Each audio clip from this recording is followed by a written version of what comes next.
دانشگاه ملی تاجیکستان با نفوذترین مرکز تعلیمی و علمی و فرهنگی جمهوری تاجیکستان به حساب رفته. دستپروران این بارگاه علم و معرفت در پیشرفت دولت مستقل تاجیکستان، رشد و رونق ساحه‌های اقتصادی و اجتماعی و علمی و فرهنگی کشور سهم ارزنده می‌گذارند.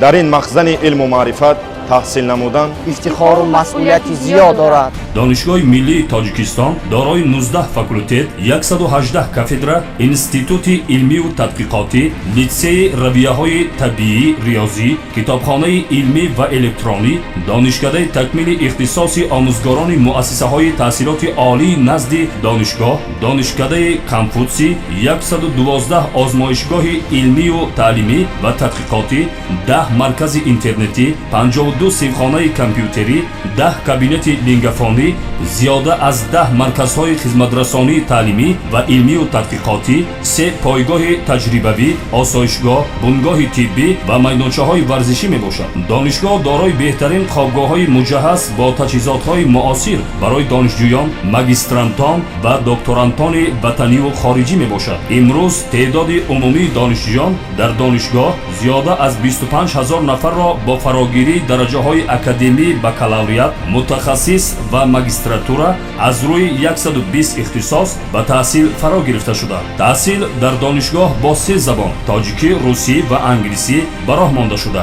بهترین آموزگاران دارای درجه و عنوان علمی و مشغولیت‌های درسی سفربر گردیدند. دانشگاه ملی تاجیکستان درگاه بزرگی آماده نمودن متخصصان بلندپایه است. هیئت آموزگاران دانشگاه امروز 1310 نفر از جمله 13 نفر اکادمیک، 14 نفر عضو وابسته اکادمی ملی علم‌های جمهوری تاجیکستان، 181 نفر دکتر علم، پروفسور و 545 نفر نامزد علم دوسنت را تشکیل می‌دهد.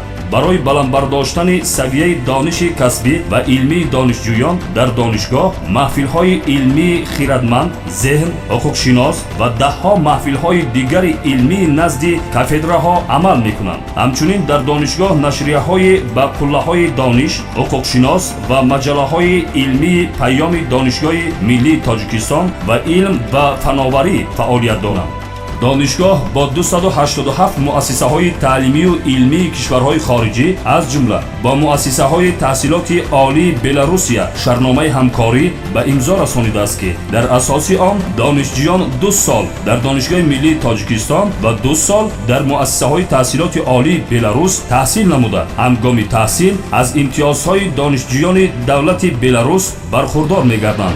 در این دانشگاه با نفوذ صفت تعلیم جوابگوی طلبات استانداردهای بین‌المللی است. رشد بی‌میلان کشور هدف اصلی ماست. دانشگاه ملی تاجیکستان دارای سرتیفیکات اکریدیتاسیون بین‌المللی کمی باشد که این سند جوابگوی بودن صفت تحصیلات دانشگاه را به طلبات‌های استاندارد اروپایی اعتراف نموده قابل قبول و اعتبارناکی برنامه‌های تعلیمی دانشگاه را در قلمرو اتحاد اروپا تصدیق می‌نماید.